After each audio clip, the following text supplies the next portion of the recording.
Hey guys, welcome to Top Gear number 10. And I'm celebrating this 10th episode with none other than Mr. Eu Jin. And some of you may know him. He's what we call Mr. Average Savings. Eu Jin, how are you doing tonight, man? Hello guys, I'm doing good. Hope you are too, Thomas. How's your itch for driving? Has it been building because of MCO and everything? I've never gone driving this year, but I think tomorrow is going to be the day we go driving. You coming tomorrow, right? I'm not sure. Not sure. Hands itchy, leg itchy. We'll see. See you. I might see you tomorrow. Might not. Will you be there? I plan to go. Yeah. I got a reason to go, so we'll see. So, guys, today I have Eu Jin over here, and our topic today is talking about JDMs. And some of you may or may not know JDM stands for Japanese Domestic Market Cars, all right? And it's a topic that I always wanted to know more, but I haven't found the right person to talk to, so I'm really excited today. I met Eu Jin, and he has this beautiful blue color Honda S2000 with the convertible S2000 in Thailand.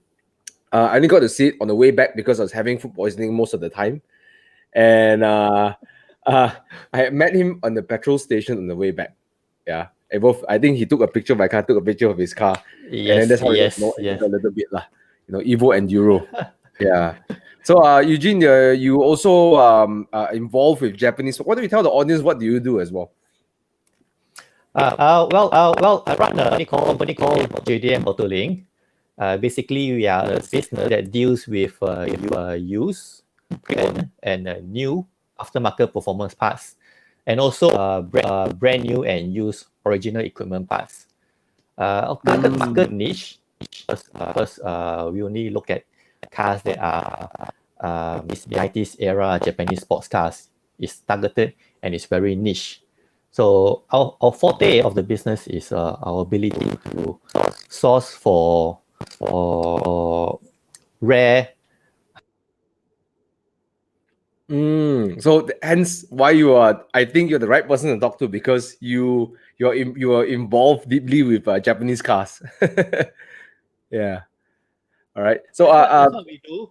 I ship all over the world. I have clientele everywhere. I've shipped to every continent on the planet except maybe Antarctica. I haven't been there before. I have no customers there.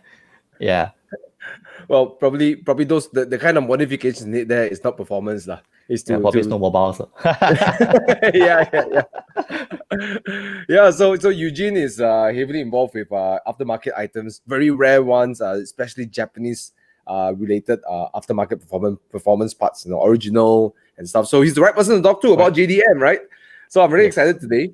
We're gonna dive deep into this. So for those who just joined us, good evening, welcome. And we're going to talk about JDM today. What's so attractive about JDM? Because I want to talk about that today. If you find this topic interesting for yourself, want somebody else who would like to join this conversation, please share this on your Facebook page, tag somebody, or send a WhatsApp, say, hey, come and join us over here. We are open for Q&A as well. So please let us know in the comments. If you're watching now, please say hi and let us know where you're tuning in from, okay? Which part of Malaysia or which part of the world you're tuning in from, okay? And please grab yourself a drink and grab yourself some snacks. We want to talk to you too as much as I'm talking to Eu Jin. Feel free to ask your questions, all right? So say hi. Please say hi. I can see you here. Kanason, Ming Zheng, Muhammad, Shams, Abdullah. Yes, Eu Jin's audio is distorting. I think that's getting better now. And Derek. Hopefully so. Yeah. So yeah, we're going to go for a quick break and then we're going to jump straight into the conversation. We're going to talk about, because Eu Jin has spoken to many JDM fans, many Japanese lovers, because that's what he does. He sells this, he brings all these amazing pieces to them. But I think the right person to ask is him, because what makes JDM so special? We're going to answer that question after a quick break. Okay, so if you haven't gotten your drink or gotten your snacks, please go and grab it. We'll be back in a moment. We'll start with that conversation. All right, let's go for a quick break.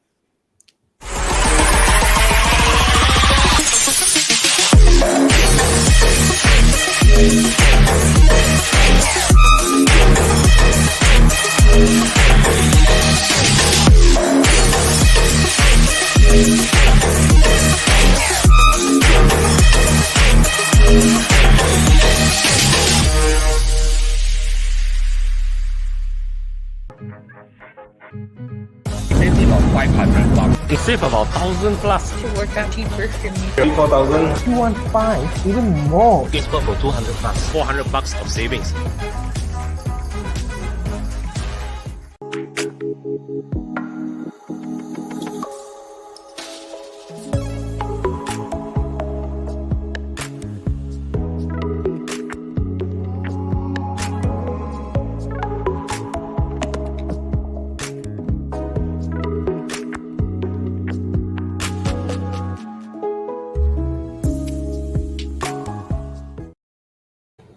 All right, so we're back, and we're going to jump into the first question with Eu Jin. And the question is something that I always wanted to know, because I'm more of a Conti fan. All right, actually secretly younger, I like JDM lah. Until a certain point, I met BMWs and I fell in love with it. But but what about JDM makes it so alluring? Because I know some people, right, when they get into a JDM, they just don't go out like they just stick into JDM. What is it? Is it the tuning? Is it the heritage? Is it the handling? What is it that makes JDM so special? I think that question, maybe we can look at who are the people who actually bought these cars in the past few years. Why is that rush for all of these cars, making it skyrocket in prices exorbitantly now? There actually are several factors, and collectively when they are combined, makes it a worldwide phenomenon for all of these cars. And who is actually buying these cars? People like me, people in my age, guys in their 30s, in their 40s. Back then when they are studying, it's in the 90s.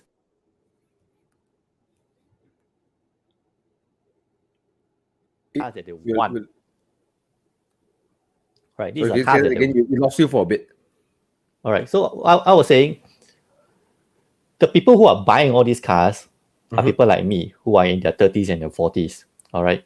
Why in this age group? The reason being is that in the 90s, that's when they are studying.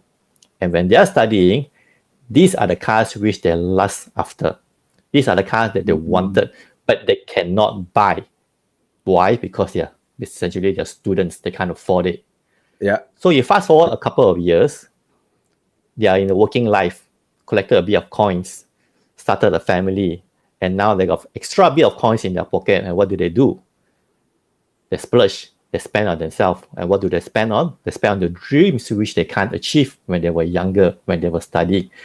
And the dreams are these JDM cars. This is what these people in this age group are buying. But that's one aspect of it. They are also crowd. The people which I will call them the gaming generation. Those guys that are influenced by video games. Those guys influenced by arcades. And notwithstanding also the movies, the anime guys who are influenced by TV, who are influenced by animes. The younger guys are going in because of all of this. And when you combine together, that's where the mad rush comes in. These are the people who are buying. These are the people who are driving up the demand. That is the demographics of buying. But another aspect that we can look at it is that these are the cars that a lot of people who want it, but they can't get it. Why? Because JDM cars are only sold in Japan. So people tend to want things which they can't get it. People who want things which are unattainable. And now these cars are attainable. Why are they attainable? Because in USA they have a 25-year rule. Cars which are over 25 years old are legally to be imported in, and these 90s era are at that juncture now. They are now allowed to be imported in the USA. So they're huge are being driven over there, which are pushing up prices, which is unimaginable. There's a huge following in USA with JDM, isn't it? Yes.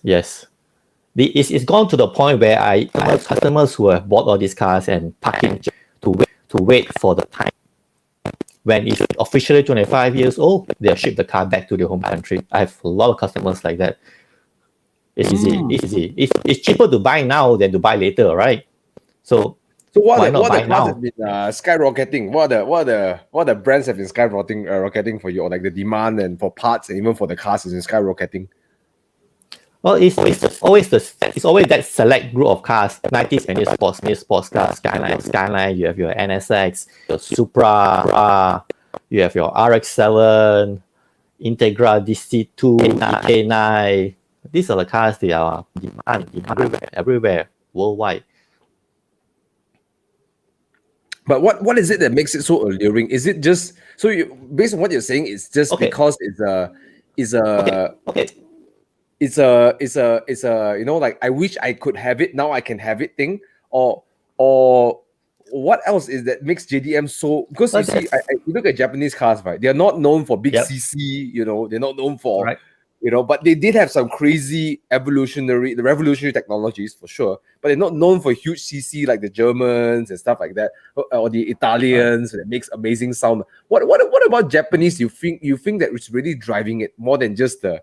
Is it just because of that, or is it something else? You know, No. because Leon here says you know, he said something. Leon let me see over here. He said something to do with raw mechanical engagement. And can't forget the gentleman agreement, 280 horsepower, you know. But in your opinion, what do you think it makes JDM so alluring, more than just the Why they're so special? JDM cars engage driver. You know, you work your own gears. It stirs your soul. You know you're in something special. You know you're something which is mechanical, which is not full of computer. It is era where manufacturers in Japan pour in millions of dollars in R&D to do a better car than the competitor. Not so much of a bottom line where to make a which is cheap and make profit, but no, it's to make a car which is better what the other guy is offering. So there are no expenses spared. You get the best of Japanese engineering from the 90s. And you when you buy a JDM car, it's not just about a car and driving it, like I guess like most Continental. It is my idea to look at it as this. When you buy a JDM, you are essentially buying a base model. Why are you buying a base model? Because you are supposed to modify it. You're supposed to add stuff to it. There are endless possibilities in these cars. The aftermarket support is huge. You know, you have companies offering various aero kits, turbo kits, supercharger kits, suspension parts, engine components, huge aftermarket support, all with reputable Japanese quality. You know, it is so big in the sense that you even have publication in Japan that to each model. Like for you own a Honda CRX, you can go to the bookstore, buy a magazine, and the whole book would what parts is it available for your car, how much does it cost, and who makes them. It is to that extent. It's basically, you know, if you go to a street in Malaysia, a magazine only. It is to that we don't have, you know. Imagine this publication dedicated to cars, a single make cars only. Like if you are aside from parts, if you are a fan of a Lancer Evolution, you can pick up a Land Evo magazine, a magazine dedicated to one of a car. If you are a Skyline fan, you can pick up a magazine dedicated to one type of cars. So what I'm trying to say is that cars are the same. It's buy a DC2 and everyone on the street looks the same. It's not. It's individual. Every car is modified to the owner's taste. To me, that is a very appealing part of owning JDM cars. Actually, I noticed that every time I look at a JDM car, whether it's in Malaysia or if I look at Instagram and I look at some like other American people love JDM, don't they? You know, they all of them innovatively tune their car. You know, from they do a lot of mechanical tuning of the car, right? Not just flashing the ECU and stuff like that, right? Yeah. So I think you're right. There is so much like involvement with the owner when you're modifying the car. I think that's kind of one of the things that now I'm listening to you, I realized that a lot of all my friends who have JDMs, they all somehow modify their cars, right? You know, from the aero all the way. There's one of my good friends who drive a lot with us. He has a Subaru. His name is Felix. I think it's a WRX, right? But he mod his car, but very tastefully done as well. And it seems like every other time I meet my JDM friends, the car is always changing one, you know. Whereas for me, like my Boxster, I don't intend to modify my E30. I'm turning it back to base spec. You know, everything I just like it stock, right? And I think that's the thing, right? That if you love tuning your car, and I guess what you mean is right, like you take two JDMs side by side, right? By two JDM lovers, complete different cars, isn't it? Yeah. It's like if you go to a car gathering, if you probably go to a Continental car, every other car in the car park probably looks the same. If you go to a JDM car gathering, a lot of things you can mod with there are a lot of things to mod, but not as much as a JDM, right? Yeah. Correct. It's like we probably use an exhaust and some aero. That's about it. So but with Japanese cars, it's not about the performance. It's just the way you like it to be, right? That's the idea. Yeah. Correct. It's very individual. Yeah. And you mentioned heritage. All of these cars have heritage. They are raced in Japan Grand Touring Championship, Super GT, in endurance race, back races in the 90s, popular in Japan. Time attack, Gymkhana, autocross. So owners of these cars have come to look up to. You know, it's like you have a look up to. You aspire your car in that sense. More extend. So I want to pause the interview for a bit. Eu Jin, your noise is crackling on the side there. Is it possible while we take a little moment for you to, can you find a different headset? Because I'm still hearing the static, and I think some of the comments were saying the statics are there as well, right? Do you mind do you have another headset? No, man. Can I just try with the mic? With the mic, let's try it. Yeah. Let's test this. Oh, this is worse. I hear myself. Okay. Now? Okay. Yeah. Are you on Wi-Fi or are you on data? It's on Wi-Fi now. Wi-Fi, okay. Why don't you just try continuing speaking? Okay. Sorry guys, we're having some technical difficulties. So make sure you guys can hear Eu Jin as well. Yeah. Let me try to switch to data.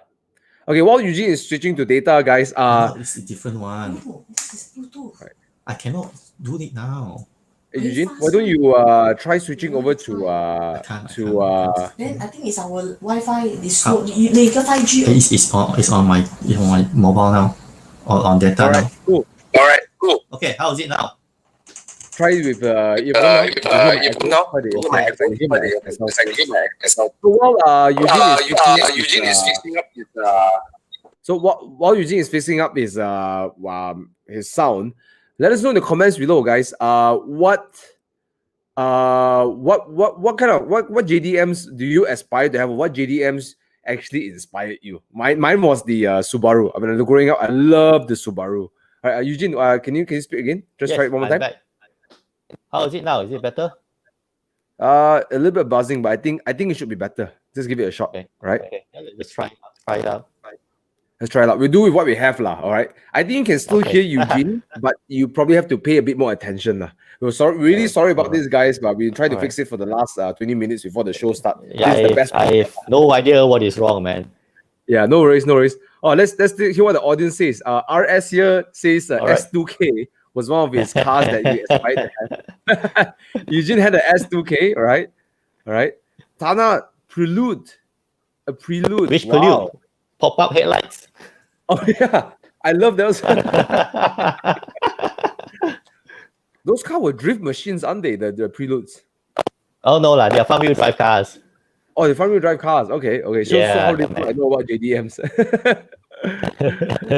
All right, we got Toyota MR2. My uncle said he wanted the MR2. I always say I call it Mr. 2, because it sounds like Mr. 2. Those are excellent cars. Mid-engine rear-wheel drive. Mid-engine rear-wheel drive. All right. Painful to handle. Jackie Chan, Evo. Hey, Adrian. Obviously, Jackie Chan drives Evo.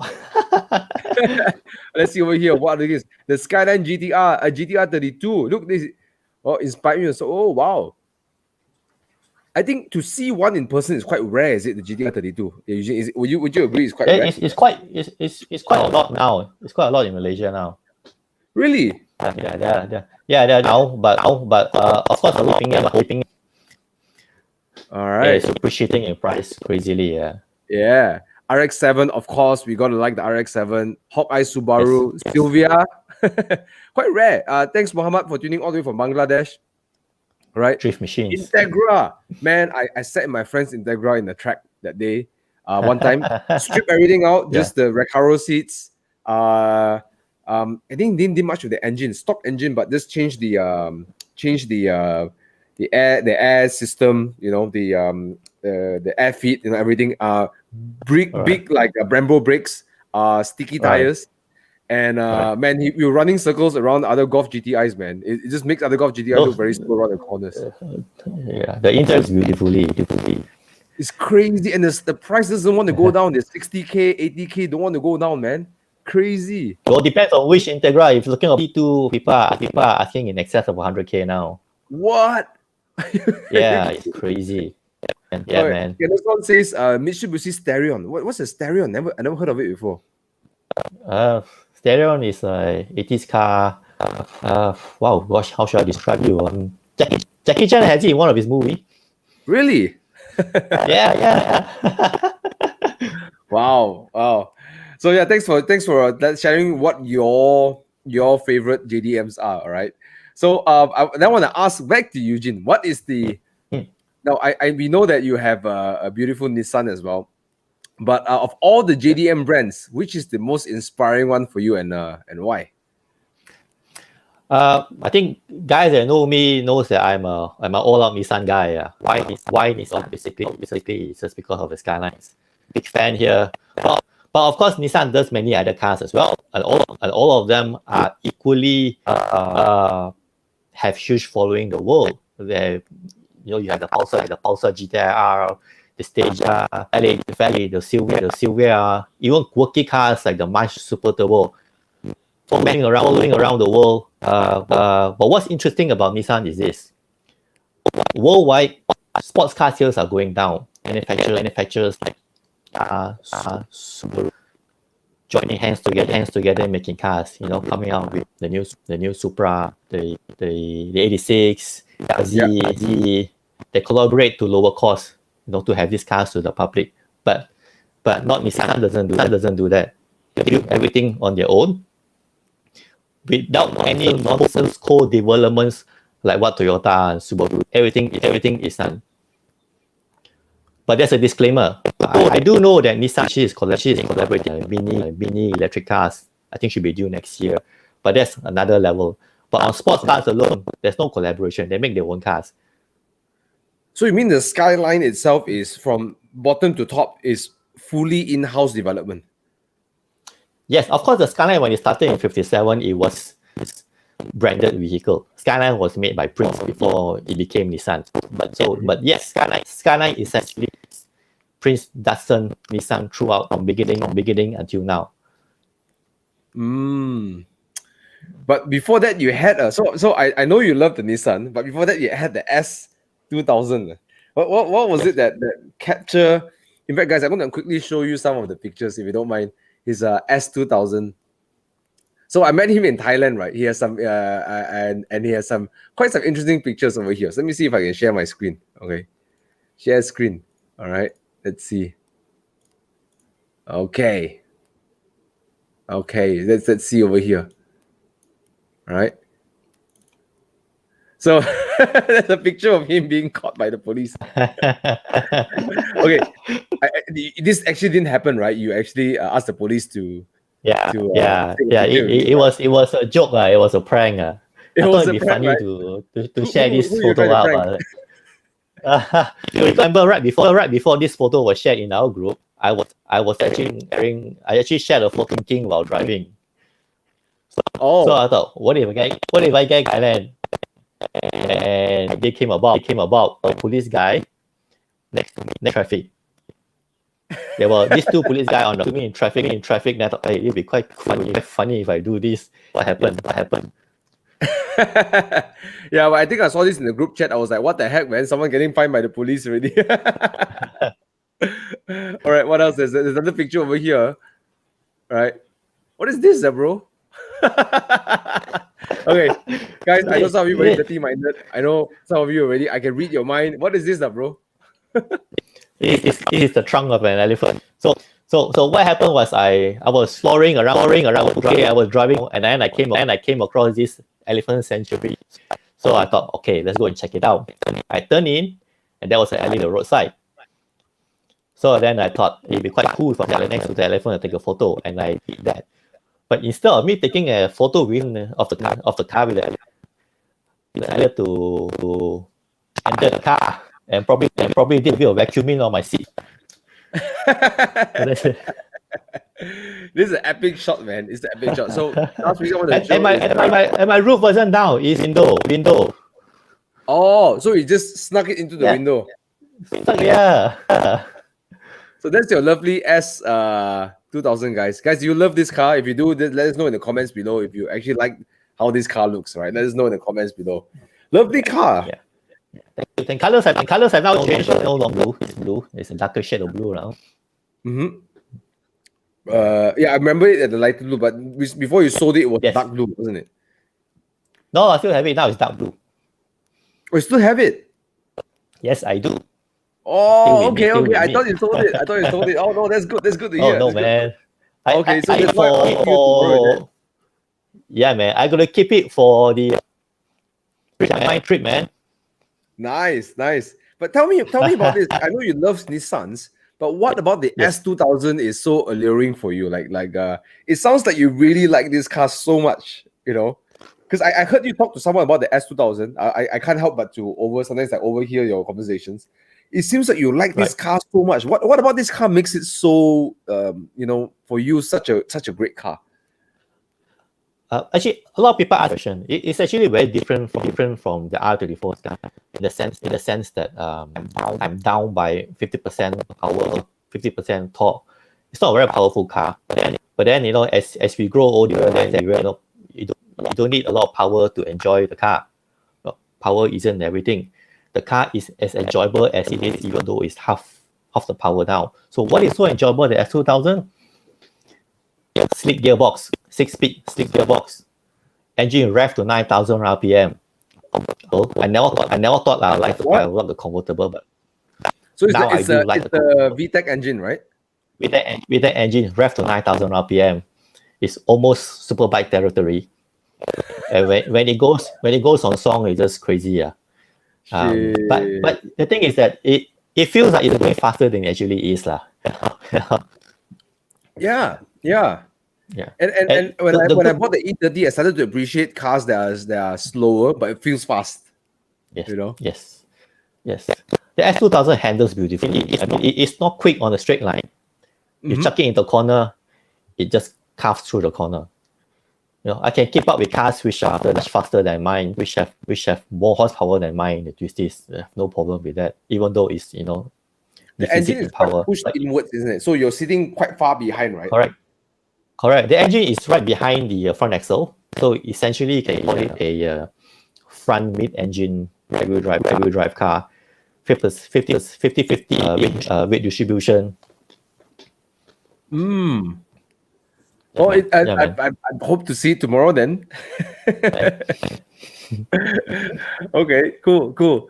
All right, so we've been a little bit time into the interview. I want to ask you this question though. Although I preferred Continental marques, and when I was younger, I actually loved the Subaru Impreza WRX. Guys, any one of you like Subaru Imprezas like me? Let me know in the comment below that you like Subarus like I do. So I was much younger. I followed the saga of Evo versus the WRX. Right. I didn't know much about it because I was still very young, so I didn't read a lot of the magazines. But the blue color and the brass wheels just seduced me. For me, it's like, wow, the car looks so good, And then yes, I never got to hear the actual Boxer engine, but my dad described to me how it sounds like, and I said, wow, it must be such a great car to have, right? So but number one, the question I want to ask is about, because this Subaru versus Mitsubishi saga is always ongoing for so long. The question I want to ask is this: from you as a JDM lover, which of these two cars you like? And what can you tell us about the challenge between these two? Because I think it was a very exciting challenge between these two, isn't it? Well, the EU Subaru battle is a epic battle lah. Fans are divided. You are either in the Subaru camp or you are in the Mitsubishi camp. The interesting thing is, it is this battle between them that sparks the interest, following, and of course the sales of these cars off the showroom floor. Now, the ready stages where they out are stuff of legends lah. The rivalry in the Subaru, Tommy Mäkinen in the Evo. Tommy Mäkinen, is the best of the rally events in the 90s. The blue cam versus the red cam. Both teams sporting its own theory, 555 blue, the red decal, Mitsubishi evolution. But which is better? Which is better? You ask. I mean, there's no a better car between these two. Both pro and cons. If you're aftering power, the choice is clear with the Evo. Bulletproof engine, easy to make power. With stock internals, you can do 600 wheel horsepower easy. What? 600 wheel horsepower? Yeah, it's stock internals. Handling trick ACD system. We have a trick AYC system. But personally, myself, I'm a Subaru cam. Why a Subaru? Because you mentioned the Boxer sound. The Boxer engine has just so much character in it.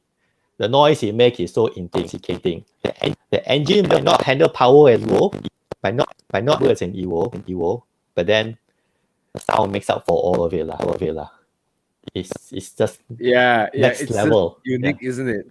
Yeah. Well, I also got a Boxer engine by 6-cylinder, but I still do like the Subarus. I know somewhere inside me, I told myself, if I ever own a JDM car, it's going to be a Subaru. Yes. And that day, I was getting my car PPF, right? There was a S207, yellow color one. Okay.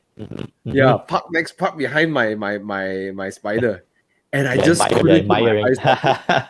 It looks so good, and then when you start the engine, it's like the whole showroom started to shake. But actually, the modern Subaru don't produce that kind of Boxer sound that it used to, because of the design of the exhaust manifold.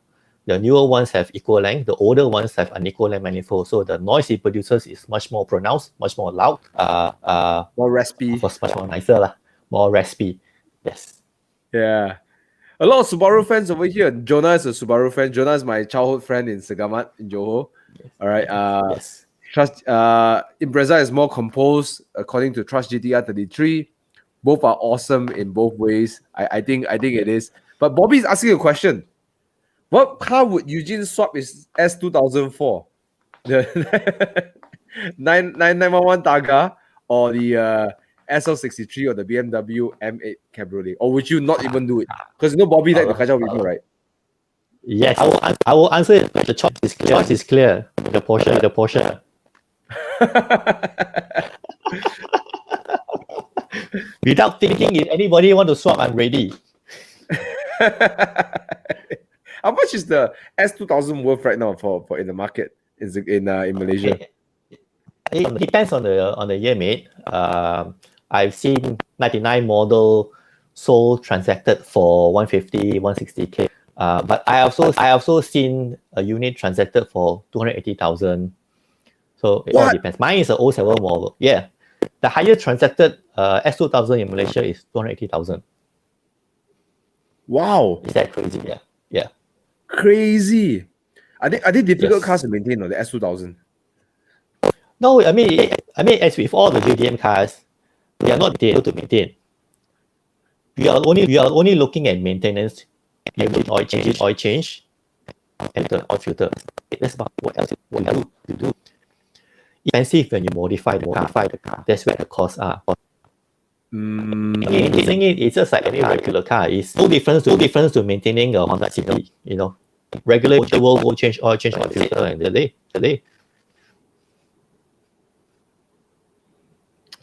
Yeah. But I didn't want to come into the question though. Yeah. But yeah, I know that point. So the maintenance starts to increase when you start modifying your car, lah, right? I think Correct. it's part of it, Yes. lah. I'll ask the question though. I'll go back to the Yes. question about the saga between the WRX and Evo, right? The Subaru Yep. versus Mitsubishi. Yep. So you were saying that because of the rivalry, the sales went up because of the rivalry, right? Of course. Imagine the stir it created. Everybody talks about these cars. Everybody wants to have one of these cars. So rallying is like the epitome of motorsports. For me, it's even higher rank than F1 for me. I enjoy watching rally more than F1. What is that? No. You race against time. Racing against a competitor.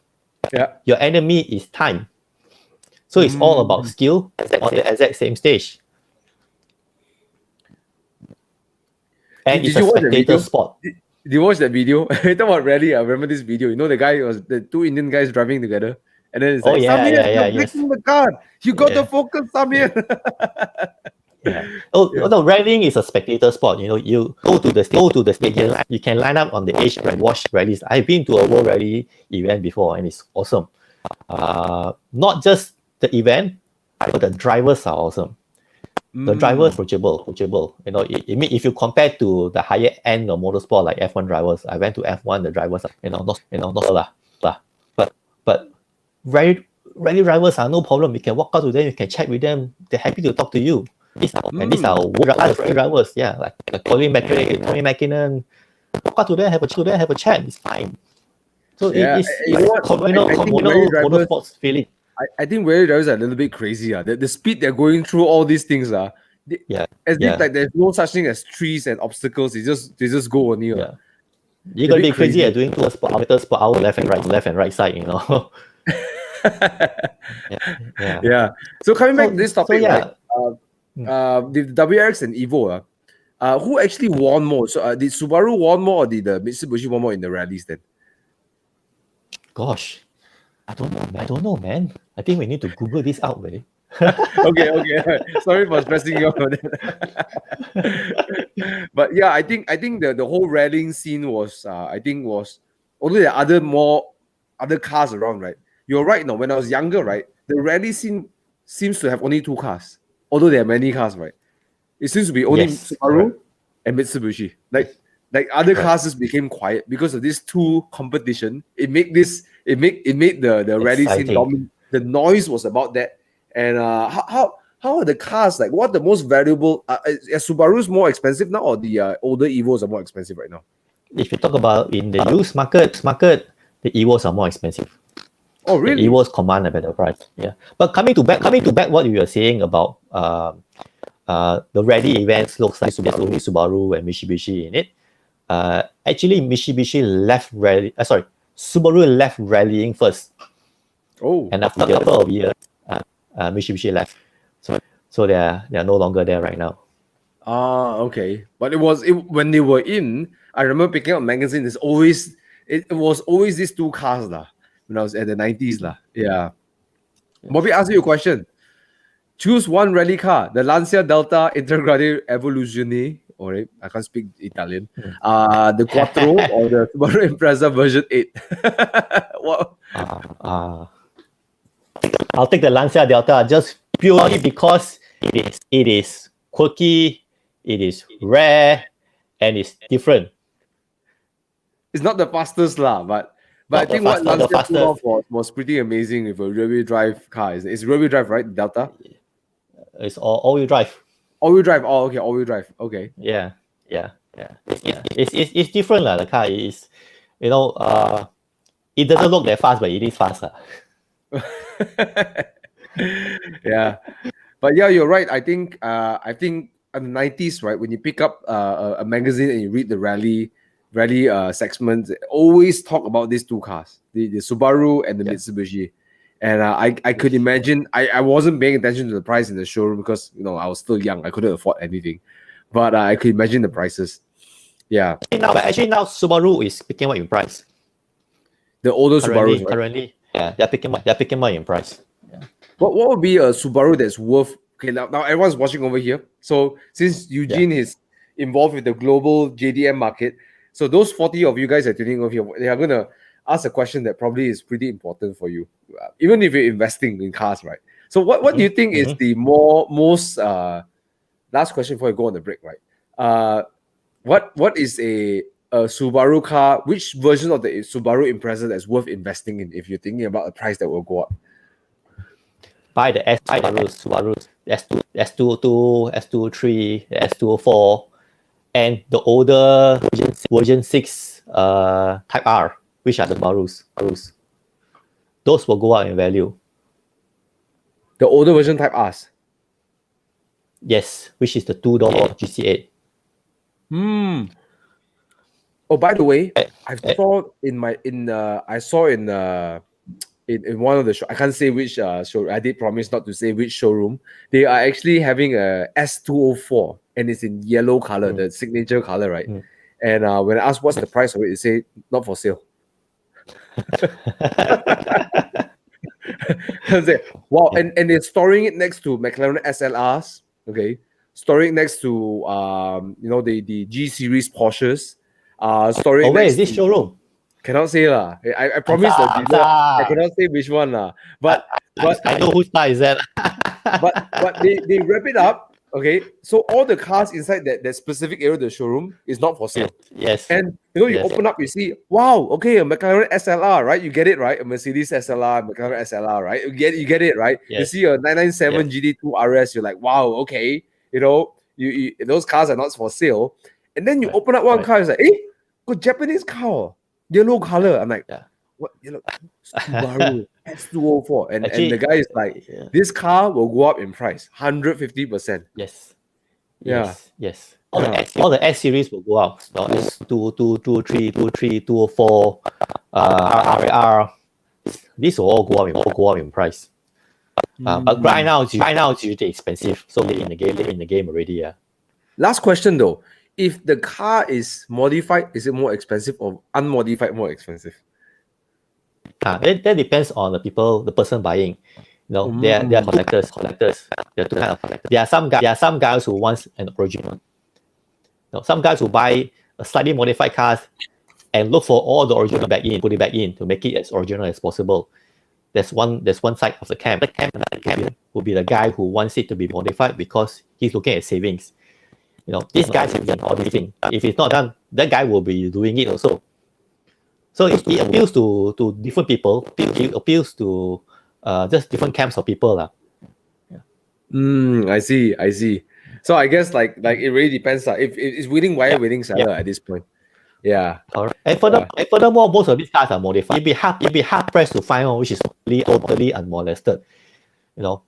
Probably. Surely Since surely there's JDM something done to is it. all about modifying, right? Yeah. Yeah. Surely there's something done to it. All right. So you know what we're going to do is that Con actually says this: real rich people play JDM. Let's see. Look at some of the comments, guys. Feel free to join in the comments over here. Austin Yap says Spoon EK9, normal EK9, Bauer Poco EK9. Right. Bobby says the S402 was my dream. What's the S402? See, I'm so unversed in the JDM, The legacy. Oh, the legacy. Oh, okay. All right. Yeah, man. Anyways, we're going to go for a quick break right now. We're having some talks already. After the break, we're going to come back and play a quick game, a mini game. There's Dude, Where's My Car at the end of the show. But we're going to play a mini game. I love to always ask my friends or ask people I meet, you have a dream garage of 3 cars. And what car are you going to pick if money wasn't the problem? So we're going to have that after the break. We're going to ask Eu Jin what it is. 3 cars. I know for most car lovers, they get stressed out if they have to pick 3 cars. And feel free to join in this game as well, okay? So what we're going to do is we're going to go for a quick break, and then we're going to come back, and Eu Jin is going to share about his dream 3-car garage. All right, we'll see you in a moment. Okay. All right.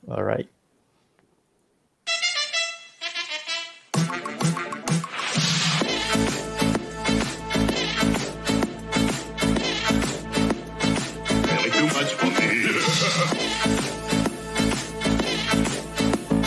What'll I do?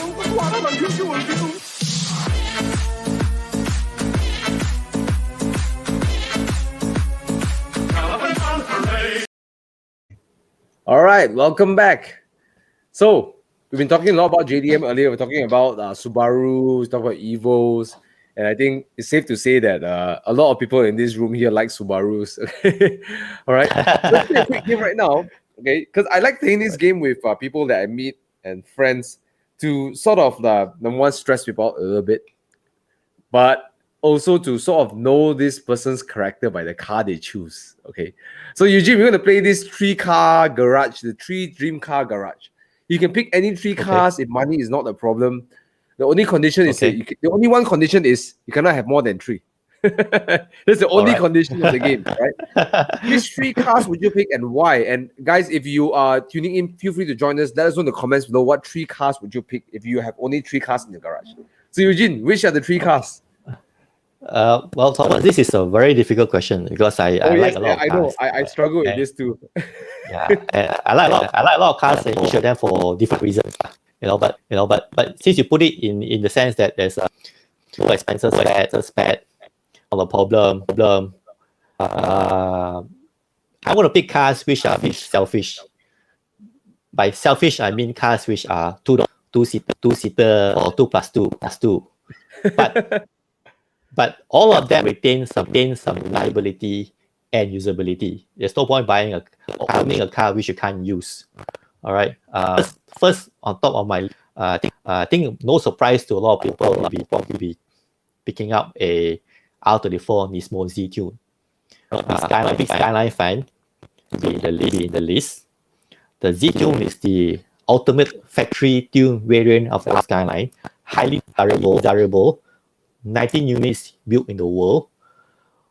There's nothing better than that. There's no better than that or a factory offered option. 19 units only. 19 built, yes. So this is one thing I love about this game is I learn so much about cars when I talk to people. So there's a GTR R32 Z Tune. R34. Yes. So it means that no matter what you do with aftermarket parts, you cannot get the same thing as this one. No. Because these cars are produced by Omori factory by Nismo. So they only make 19 units. Only make 19 units of this. How much would this car go for right now? Okay, interesting question. I actually have a customer / have one of these. He's in Sydney. When he came Malaysia for holiday, we met up and all, and he told me he was offered the equivalent price of a Aventador and he rejected the offer. What? Yeah. So if you just quick check on last transacted unit, I think it was sold for I think ringgit to be about 2 million ringgit. Are you kidding me? The price 2 million ringgit. Yeah, man, it's crazy. Wow. Okay. Don't play, Like I think like what Con said. Really rich people there are a couple only of us around us. Apart than none in Malaysia, but there's 2 in Australia and 1 in Indonesia. Wow. And it looks so sleeper, isn't it? It looks like another GTR. Yeah. I mean, it doesn't look much. Thinking that what they do is just slap parts on it and call it a special variant, but it's actually a ground out build. You cannot replicate this yourself. Wow. Okay. Yeah, it's built from body in white. Yeah. So I learned something new today. The Z Tune, right? The Nismo Z Tune. All right. Yeah. That's my first pick. So that's the first car. Okay, definitely will be something worth being in the JDM's garage for sure. JDM lovers garage. All right. My second pick will be the Honda NSX, the NA1 variant, which is the first gen with the pop-up headlights. Why? Because the NSX-R is the best Type R that Honda ever produced. It was a groundbreaking car when it was launched, featuring all NSX chassis, focusing on weight, handling, reliability. It was way ahead of its time when it was launched. No, that think of a supercar that focus on reliability. All of those reliability. Yes, that was a time the Japanese showed the Italians how a supercar should be. a car that you can drive and not break down on you all the time. A reliable supercar, right? But Yeah, but man. it Yeah, man. could give Ferraris a run for money, wasn't it? Well, they gave the Ferraris band, was it a 348 at time, a run for its money, right? Yes, correct. It was Peter against a 3-4N. Wow. Yeah. Okay, so that's and these NXX. cars How many also, of you here watching watching this show today? You're NSX fans. Let us know in the comments below. Then we're gonna come back and read some of the 3-car garage from the comments. All right. and I mean the NSXR is not as limited as the Z2. There were 400 over that were built, but still is hard pressed to get your hands on one right now. And also of course price is soaring like mad lah. Probably around the millions of ringgit lah. I think the last brought into the country was 1.2. Whoa, you can get a 458 for that, or a 458.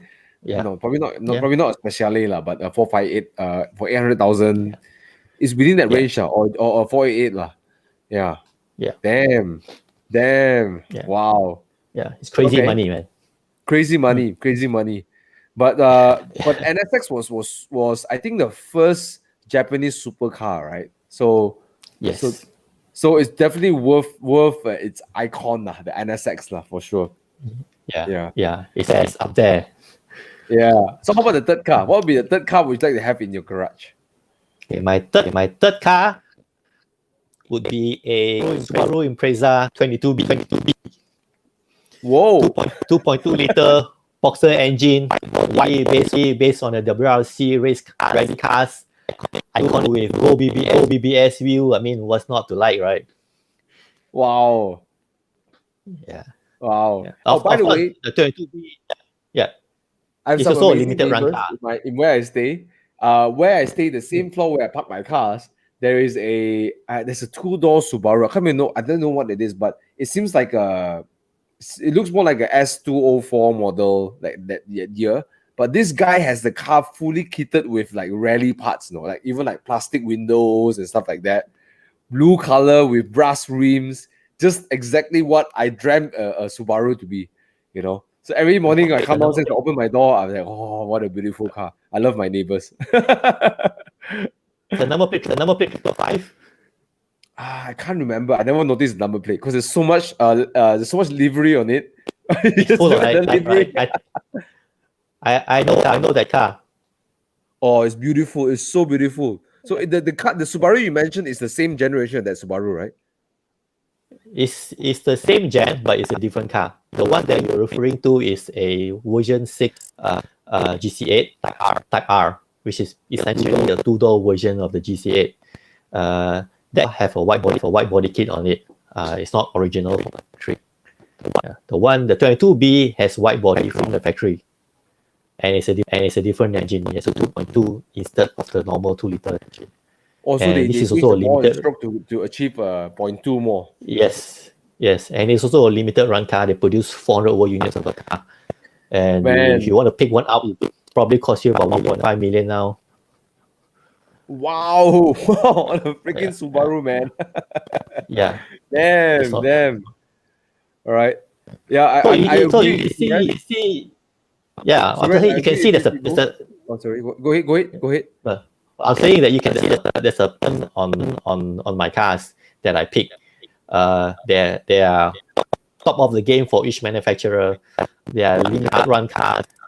But the saddest part is even if you have the money, you will buy one, because people who have all these cars are holding on to it. They don't want to sell it.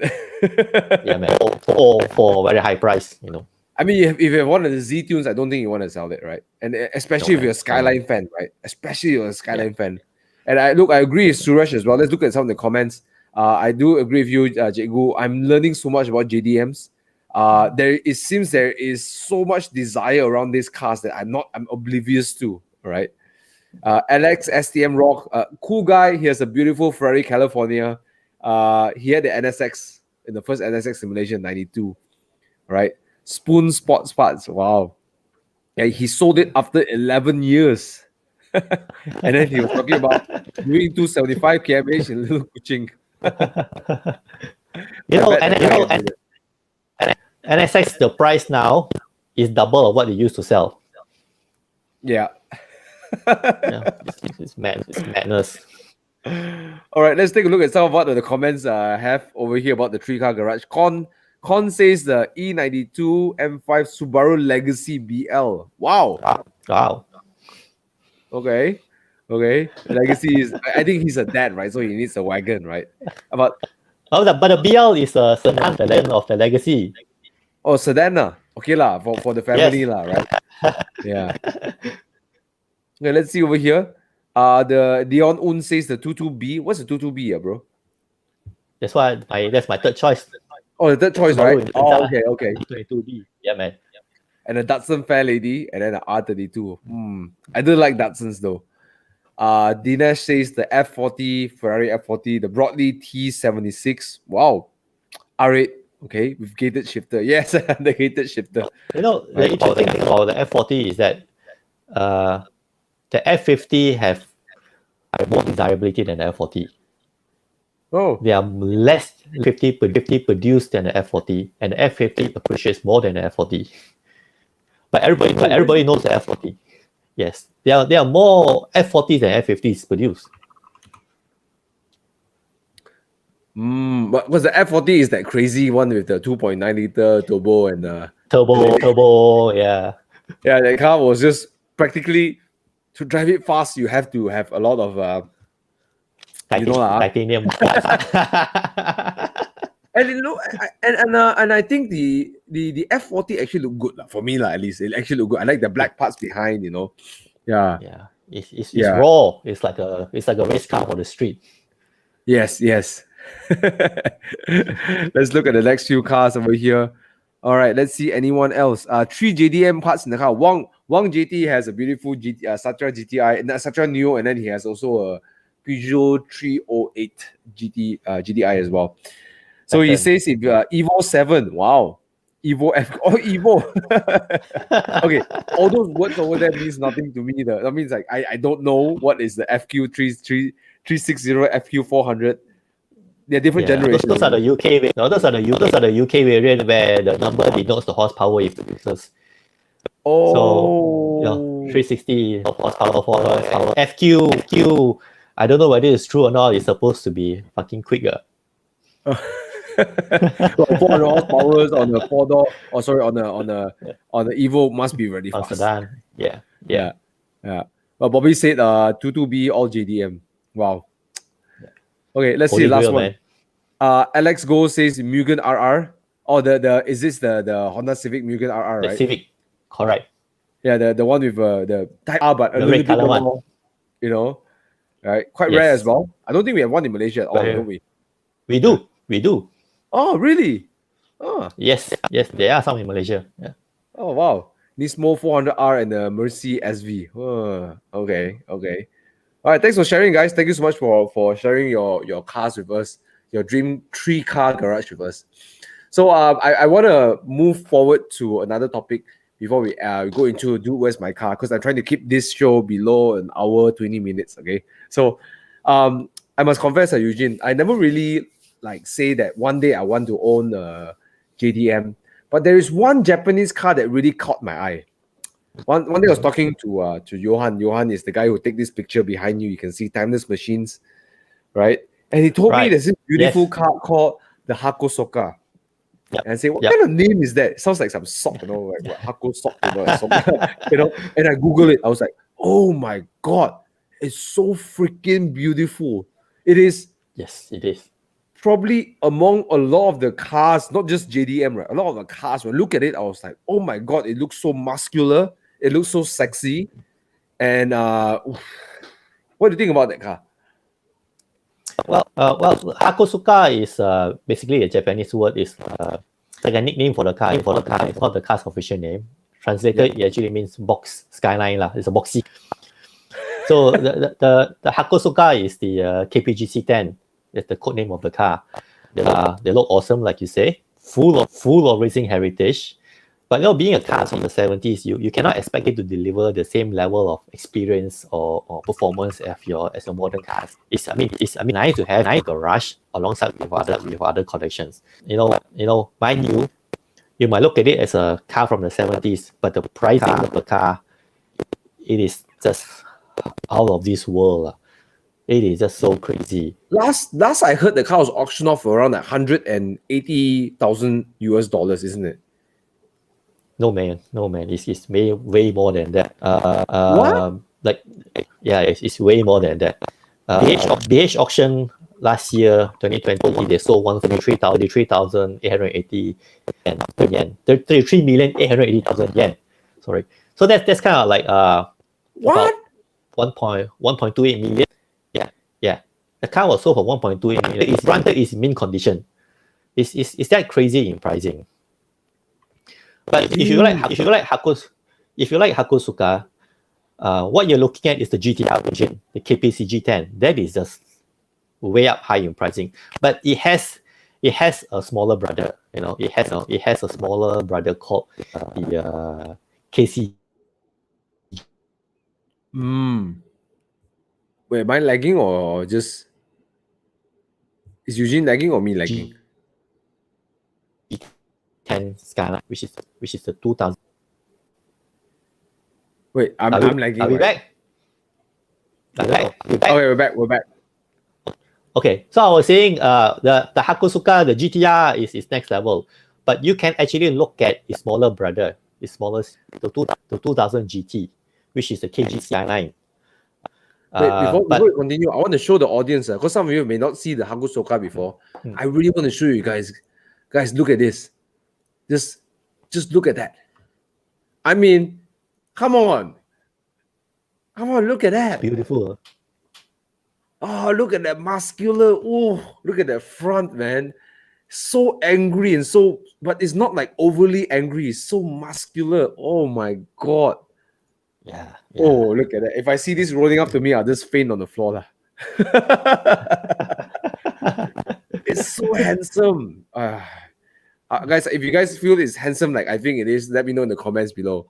And look at that, man. Okay, so you say the little brother is what? The KPGC, right? The KCG10. KGC10. Google for KGC10. Yeah. So it's almost similar. It's a different engine, but it's cheaper. Wow. Okay. Whoa. I like this so much. See, I had this idea. I had this idea of but is it? Oh man, I'm lost for words. Sorry, go ahead. So this KCG10 have a different engine compared to the GTR. It has an L28 engine, which is the same as the T80Z. And there are a couple of it running around Malaysia. Yeah, there are a couple of them. Really? There are a couple of them running around. Yeah, they are. All right. In this case, you bring me to go and see in auto dealer. Yes, Bobby, please bring me there. But please prepare a stretcher for me because I might faint if I see the Hakosuka. Yeah. But this reminds me. Back in 2000, I helped a friend to bring in a unit of this, the KCG10. 4 years ago, we brought one in, landed to Malaysia, 280,000. That was 4 years ago. Wow, that's a good price. Yeah, the car is now being currently restored in JB. Wow, that's a good price. I mean, considering if you look at a 993 Porsche, Tiptronic is like 300K, right? Yeah. You know, but then this year, January this year, a friend of mine bought one. How much? For 8.8 million yen, which is 360,000 ringgit in Japan. Haven't shipped back to Malaysia, pay taxes. So once she lands in Malaysia, how much is it in a ringgit? In January, a friend of mine paid 360,000. No duties paid yet. No, the car is still in Japan. But once it ships out from Japan, lands in Malaysia, clear custom, pay taxes, you're probably looking at $500,000. Woo! And this is the KGC10. KGC10. Yeah. But this car is very interesting because this friend of mine for my help. So when I contact the dealer that was selling the car, the dealer doesn't want to sell the car because he knew that we're going to take the car out of Japan to some other place. So what we have to do, he wants to keep it and not sell the car. So what we did is we got to buy the car and register the car in Japan, and then soon then we'll register the car and bring it back here. Wow. To them, it's like a national treasure. You know, they don't want the car to leave their country. Oh yeah, I heard the Hakusoka, they really got it in Japan. Treasure it. Yes, yeah. Yeah. So to that extent, it's a car dealer. They are out to make money, but they rather not make your money because they want to keep the country. Wow. Wow. Unheard of, man. Yeah. But you know what? I had an idea, because the Hakusoka is so rare and so difficult to find. I thought to myself that what's the second option I can go for? And then my father told me when I was much younger, one of my father's friends actually drove a Datsun SSS 510, the triple S 510. And the car's nickname is called the Bluebird. And those of you know Hokkien, Bluebird means something. If you translate it in Hokkien, my father, we're all drinking, right? He say, hey, go play your Bluebird. Yeah, that's a Bluebird, that's right. So I'm thinking maybe I can get a Bluebird, but I heard this is pretty rare in Malaysia. But you can buy a Bluebird and then you can bring parts in from Thailand and stuff like that. What do you think? Do you think it's a worthy car? Because I like the carburetors, the twin carburetor, and they had the rear independent suspension. And and I think the part of the legacy of this car is that this was the first Datsun that did very well in US, wasn't it? Yeah. Yes, this car went rallying as well. Was it? The 510 is also part of the program rallying as well. Before they rallied Silvias and all, this was their rally car. Oh, okay. Okay. But the look does resemble a little bit of the Hakusoka, right? Yes, it does. Yeah. The 510 is a awesome looking and all, massive following. There are a lot of them in Malaysia, but most of them are the 4-door variant. If you're getting one in a 2-door variant, those are I haven't seen a 2-door in Malaysia. I think they're all 4 doors. They are very rare, but there are 2 doors around. But yeah, really? Most of them you see are the 4-door variants. Yes, they are 2-door variants. Well, my dad told me when the Triple S came out, it was the horsepower it produced was at that time it was like, wow, like, are you kidding? Like the car can actually produce that kind of power. Because my dad was driving he was driving a Datsun Charmant, and they had the Mazda 626 and had the KE70 before that. So when the Triple S came out, it made all the other cars look slow. And here am I complaining my dad, no. Hey, Dad, my E30 only got 110 horsepower. That you guys are all spoiled already. All of you are very spoiled already. He said back in the days, he said that back in the days, his Datsun Shaman, the Daihatsu Shaman will just do 30 plus horsepower, and the car is heavy as crap. So and then he had the KE70, which was a nice car to drive, but not very powerful. KE70 is highly popular now. Drive drift cars. Yeah, but the price is still lingering on the lower side at this point, right? Yeah. Yeah. So someone sent on the group chat earlier, I think it's Max Low. He's before we go on to the last part, he says he's sending this thing over here. But I'm looking at I think he's referring to the JT cars, which are import stuff of classics. I so happen to find this Honda S800 Coupe Mark 1. What do you think about this car over here? These are the grandfather of the S2000 800. Great cars, ref to I think 9,000 RPM as well. Yeah, they're nice, but storing is a issue because to find parts is not so easy to find all this. I think a lot of things must be fabricated to get the fabricate parts basically. Yeah. Oh, okay. Hold on a minute. This is what he's trying to show. Max Low is trying to show this car over here. I think you might know Max Low. yeah. No. Okay, he's trying to show this. The Datsun 240. I know this car. If I'm not, I was brought in from New Zealand. But for me, not very handsome lah. For me, lah. Not for me lah. It is a good looking car, but not for me. Yes. Ah, That's a 240, right? 240Z, yeah. Yeah.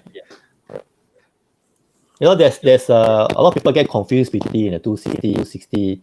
If you look at them individually, they look the same. But when you park next to each other, then you notice the subtle differences. But the 240 is the one which command a higher value.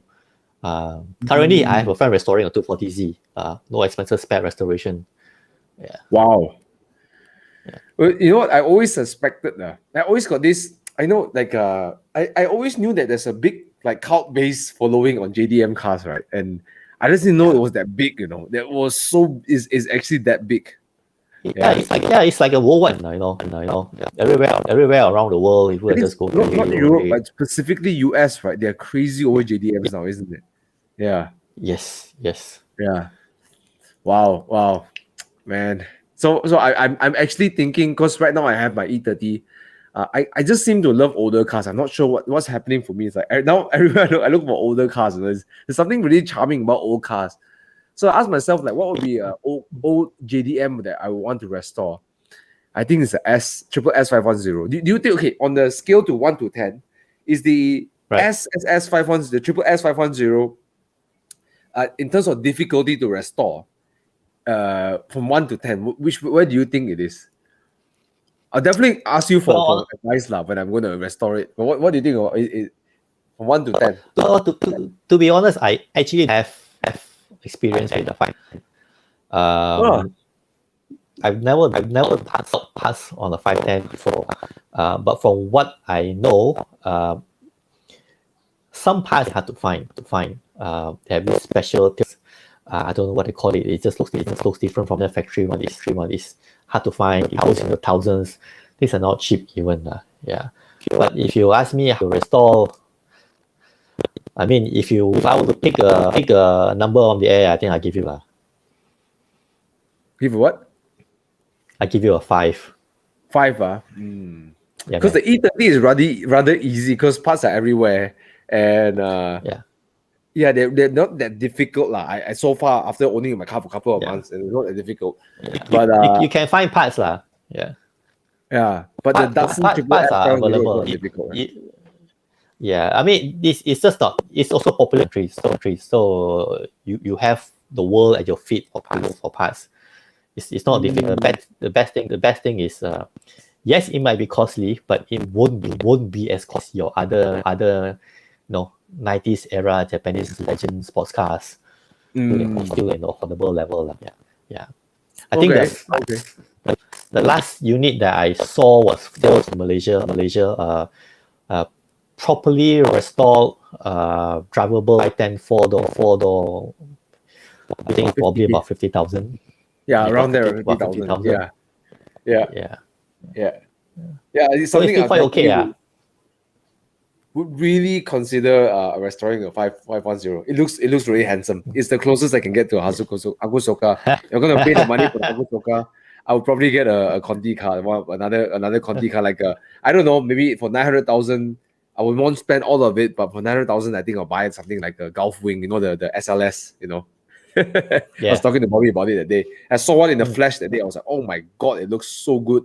Oh, that's one of the cars that I definitely would really want to own. Yeah, if I think of a modern car. But yeah, the Datsun Triple S. Yeah. Okay.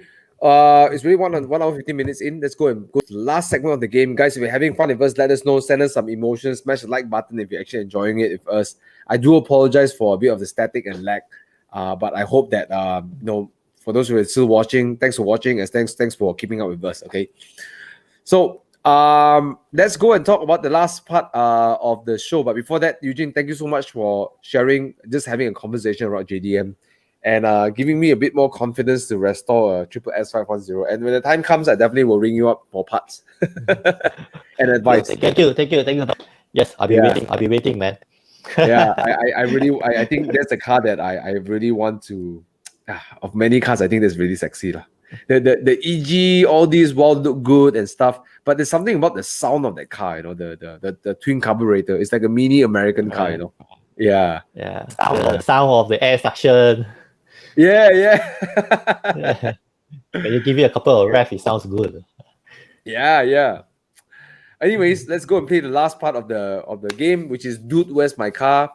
Okay, guys, feel free to join in this game as well. What we do in Dude, Where's My Car is that we put two cars out and we ask our guests to pick which cars he would choose and why. Okay, so feel free to join in to see which car that you would like to pick as well. I do. Simon is doing her thing with editing. Hope you don't mind. Okay. Okay, let's go to our first choice, our first challenge. So, would you pick the Mazda RX 7, the FD 3S, okay, or would you pick this other one, the Nissan GTR R33? You're made around the same era. With my limited JDM knowledge, I picked these two cars because these two cars were from the same era. So which one would you pick? Guys, let me know in the comments below what would you pick as well. Because I have had the R34 Skyline, I would have to go with the RX-7. Oh. Why? It's because I already experienced a Skyline, so why not something new, something different, rotary engine. So that's my pick. That's my pick. What do you think will drive better from these two cars? The RX-7 handles beautifully also. I mean, it's also 50/50 weight distribution like the L2000. Handles brilliantly. But the R33 is... So both will have its own pro and cons lah. But I'm picking the RX-7 not of which better is just because of experience to try out something new. It makes sense. Let's see in the comments below over here. Let's see. Austin says the FD, the RX-7. RS say the RX-7. Derek say GTR.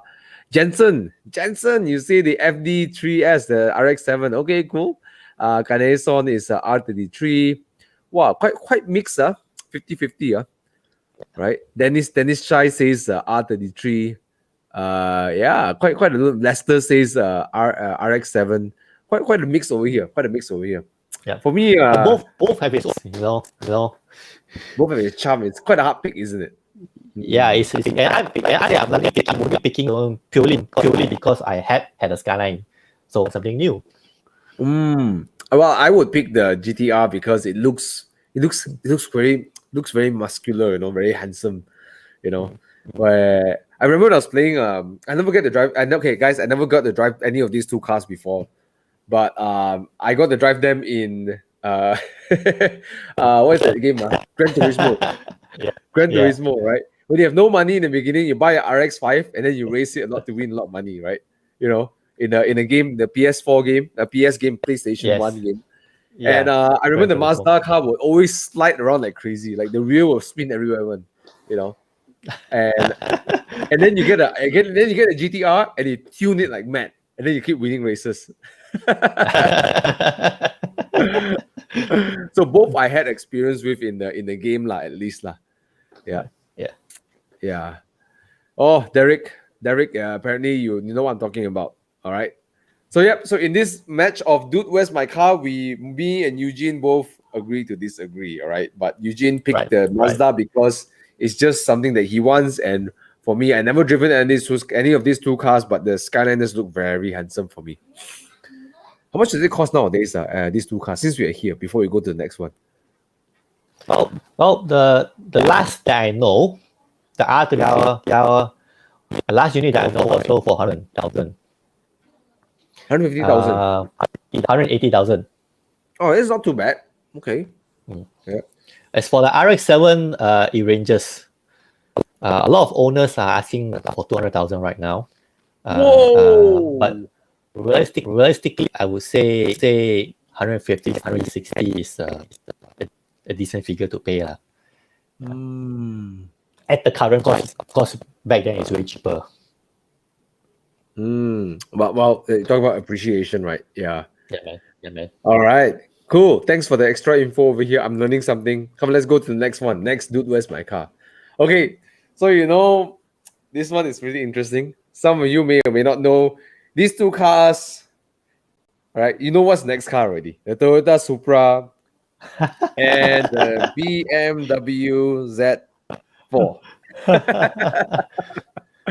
Well, a lot of people say they're practically the same, but a lot of people say that they are not the same. Okay. These are the modern JDM, I guess, the cross, development. So which one would you pick then? But they are the same. Which one? None of it. If I have one, pick one. Supra. Oh, why not the Z4? No, of course, I'm an all-out JDM guy. Simple as that. All-out JDM guy. But do you think this Supra has the DNA of the old Supras? Or not? No, have the DNA. As with a lot of reiteration of past electric cars, the current Toyota or the current NSX, it will not have the following like its predecessors. It will not have the demand like its predecessors. And it will not make money like its predecessors. What about the old Supra makes it so legendary? Is it because the engine is so tunable, or what about the old Supra makes it so legendary? Well, like in our earlier it's all those factors lah. People get influenced by movies. People get influenced by video games. On top of that, it is some car. The engine is literally bulletproof. The 2JZ with stock internals, you can push 1,000 horse and it will handle it without a fuss. Even the gearbox will handle it without a fuss. It's just highly tuned. And possibilities are endless of how you want to do it. Like passing by Lamborghinis, passing by Ferraris. Yeah. Shit. Okay, let's see over here. What will people talk about over here? There's a lot of Supra fans over here. Okay. Yeah, Supra. Right. Toyota decided to delay the new 86 according to Trust GTR 33 due to it being too close to the sister BRZ. Right. Probably getting too much crap about Supra being new BMW. Oh, okay. Yeah, man. Yeah. What I heard, I'm not too sure. I couldn't verify this. But what I heard from social media is that the Supra had such a bulletproof engine. You can tune and do whatever you want. It can take it, right? Yeah. Yes. The best part about the 2JZ engine is that everything stock. It can handle power with everything. I don't just mean the internals. I mean stock head gasket with the stock water pump. It can handle all the fuels that you throw at it. It's just literally built like a tank. It's the same engine in the Toyota, in the Sora as well, isn't it? The Sora. Well, there are a few variants of the engines. It's the same as the Sora, but the Sora one is an automatic gearbox lah. Okay, but the Supras are all manual. Supra are manual and the 5-speed Supras. I think the Sora only got the 5-speed. One that people are lasting over is the 6-speed gearbox. Okay. All right. So let's see in the comments here. What would they pick? There Wang JD says Z4 drop the top. Cannot accept the fake grill on Supra.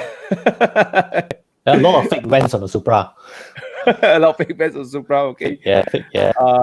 Z4 Pra will enable JDM tuners to expose BMW. But let's see over here. Wait, over here. Con says choose the Supra because I can drive a BMW but service like a Vios. Not sure about that though. I think you have to pay BMW price because it's BMW internals. We have Muhammad Hasbullah here. He's a big YouTuber. And you can see from his smiley face, I think he's the 2JZ friend. Yeah. He's also a professor. I think he's a professor for automotive as well. Oh, wow. Impressive. Yeah. Okay. So in this case, it's a tough choice for me too, lah. Maybe the Z4 looks nicer, lah. I do like the Z4 more. It does look nicer, you know. But if it's the older Supra, maybe yes, lah. But I think at this point the Z4, lah. Yeah. I have a feeling you're gonna pick you're gonna call Z4. You know, I got a big fan. I've got a big love for Conti cars because I never really got to ride in a Subaru Impreza when I was younger. But up until a point, I think it was 9. I think I loved the Impreza, the way it looks, blue color livery with brass wheels, right? That was the car I told myself I want one of these when I grow older. Then my auntie worked so hard in Singapore, she brought back a E34. And I sat in it. No, E36, yeah, sorry, E36. And it's a 325. And I sat in the back seat, and then the engine sound was like, wow, buttery smooth. I was like, what is this engine sound? Then my dad took it for a drive.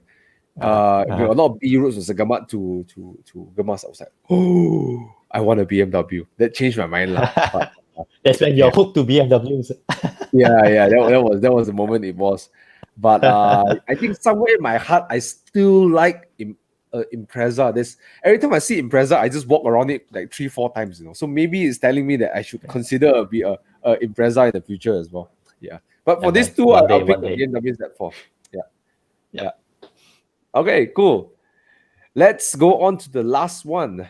This one may be a bit tough for maybe it's tough for you, maybe it's not. I don't know. Maybe it's tough for some of the audience. Please join us as well. The last one is none other than the legendary Simon Nezio, the Honda NSX, or a Ferrari, you know it, a 348. Both cars are red. Choice is clear. It has got to be the NSX without a doubt. Why? Because what is it? I know you know your JDM of what. That's why the comments go. Which one would you pick? It performs, it's reliable, and it's outstanding. You can drive it every day. Again, parts are easy. Why not NSX? Prices are appreciating. It's an investment. At this point, I will agree with you. I will pick the NSX as well. Welcome. I think it's because what it represents is the first Japanese supercar, and then they started to. I think this is what I love about Honda. You know, people always think Japanese are very conservative, right? They really push the limits of some of the technologies, you know. And I think NSX has such a. I think it's because of what it represents, the limit they push, and out of nowhere they produce this car that can rival the likes of Ferraris, you know. Yeah. And I think that is a really impressive act, isn't it? Yeah. It's something like the story of the LFA. They want to perfect it to the point to meet their standards. It took too long to be launched. Yeah. And the LFA, was right? You know what engine sounds, right? Yeah, LFA it's kind of like outdated by the time it's launched. The LFA sounds like an F1 car. It's crazy. Yeah. Sounding V10 out there. I think the development took too long, and it was probably launched 10 years later than what it intended to be. Wow. Yeah, trying to perfect the car. Wow. But you know what? In these two choices, the Ferrari, I'll be honest with you, is not the most handsome looking Ferrari. Yeah.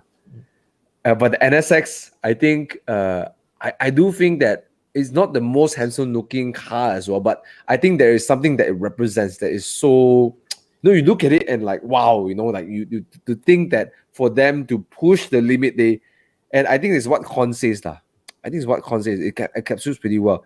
He says the 458 is something Ferrari produces regularly. NSX is Honda pushing itself to new limits.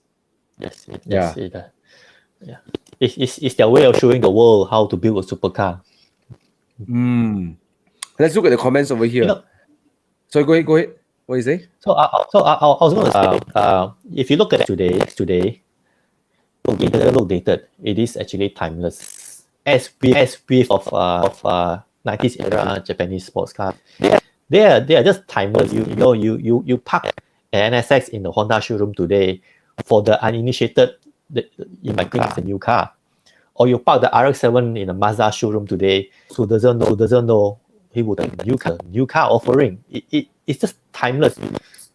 It transcends time. It doesn't get old. I think that's one of the beauty of all of these cars. I do agree with you. The NSX, I got to lay my eyes on it a couple of times, and my God, like it looks handsome now. It looks really handsome. Yeah. Whew. But you know what? Let's look at the chat over here. Okay. Derek says 4348. Thanks for tuning, Derek, all the time. Oh, higher ref. Okay. Right. Higher RV. What's higher RV? RV is ref, right? Is it? Resale value.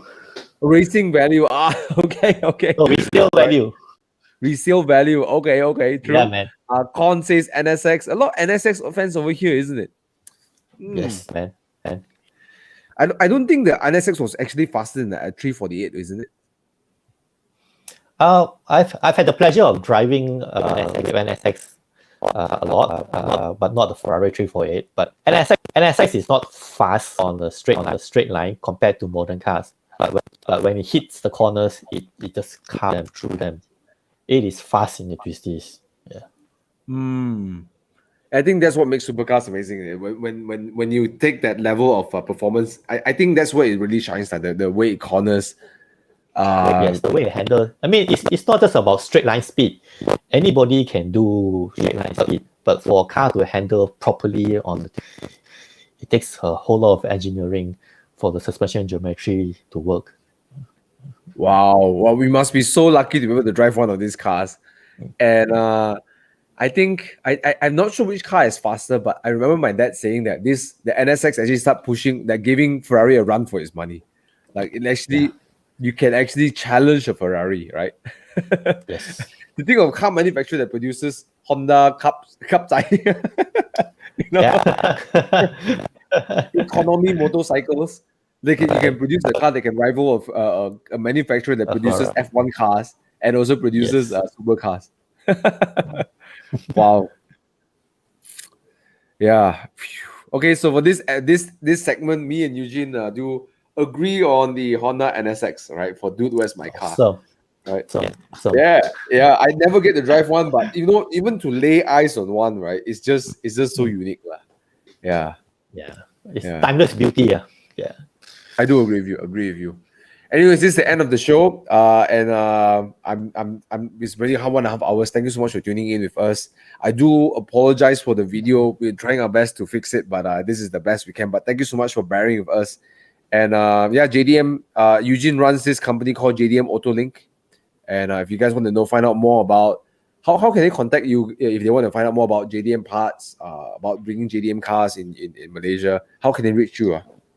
Just go to Facebook, type JDM Autolink and send me a message, and we'll go from there. All right, cool. Well, you're definitely going to see one of the messages sliding in, asking about the Datsun S510 in the future. Looking forward to answer your questions. Yep. Wow, that car would be so cool to have, man. Rolling down, with Ray-Ban sunglasses. It's like, you think of a Yakuza boss, right? Will be sitting in the Toyota Crown, right? Or Century. Yes. Right? Yeah, right? Crown Century. The guy who does all the dirty work comes in the S510 or Hakusoka. The John Wick. The John Wick. Yeah. See, the John Wick of Asia drives a Hakusoka, right? The John Wick over the other side drives a Mustang, right? Yes. Yeah. But it's been really fun talking to you. I'm learning so much. And I'm pretty sure the next few days I'm going to go on Muda, I'm going to go on Carlis, or going to go on to just look for JDM cars. It now sparked an interest. Maybe I should really, because I'm running to a point where I'm like, I'm not sure which other Contis, because the newer Contis are a bit boring, a bit frankly, be honest with you. I really wanted the M348 until I started driving it. And I'm like, I'm not sure I'm going to spend that much money on this car. I thought I wanted to replace my C43 with that car, but after driving it, I was like, I'm not really sure. Then I'm looking at the classic Continentals, but I guess that there is one part of me that always think that maybe should I look at Japanese cars, because there's something alluring about it, like the Impreza, or like the Hulk, or like the Triple S510. 510. You can also look at another car. This is just my suggestion now, right? As you rightly pointed out, a lot of the cars are increasing, but there's one car out there.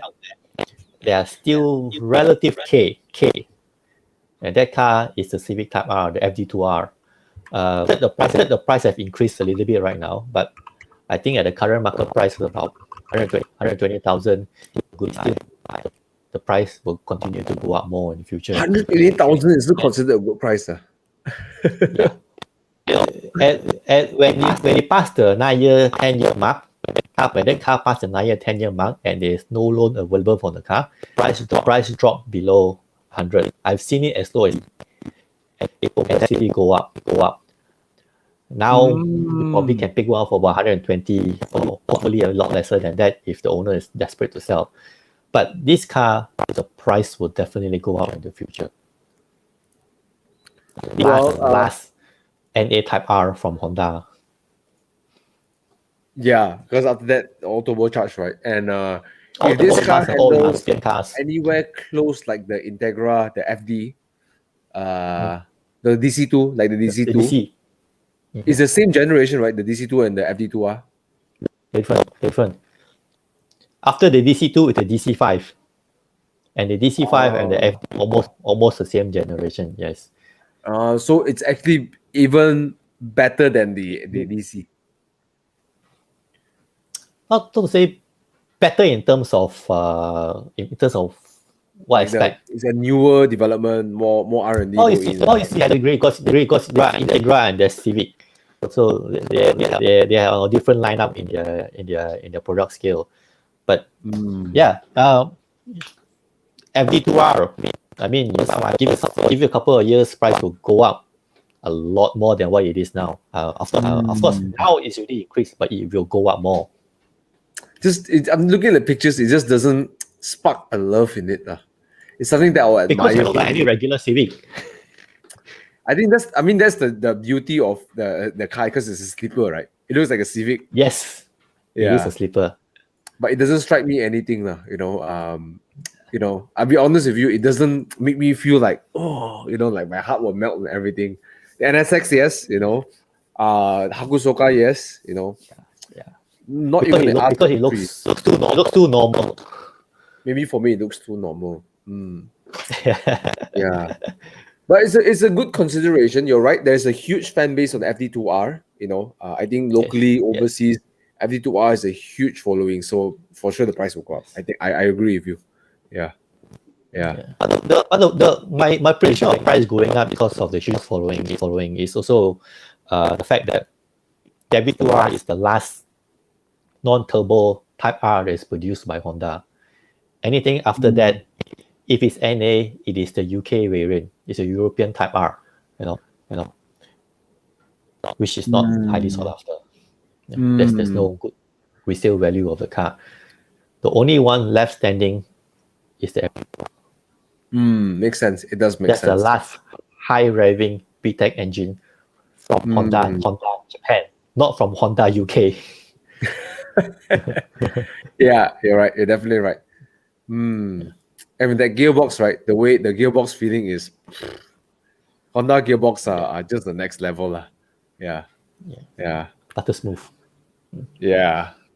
Okay, guys, we are coming to the end of the show. It's 1 hour and a half. If we both want to make it to the drive tomorrow, we better get some sleep. So with that, thank you so much for tuning in. Eugene, I hope you're having fun. Yeah. A lot of fun. Thank you, Thomas, for having me. To those who tune in, thank you so much for spending your time with us. Yeah. And if you know somebody who is looking for Japanese parts, let them know JDM Auto Link as well. Team it up on Facebook. Search for JDM Auto Link and you'll find me. All right. Thank you so much, guys, for watching. Thank you, Eugene, for being here. So with that, thank you for watching. As always, stay safe, Love you guys. You too, man. You too, man. 100%. Right. Love you guys. Peace all out. right. We're gonna go All and right. have a See you rest. guys. Bye. Bye.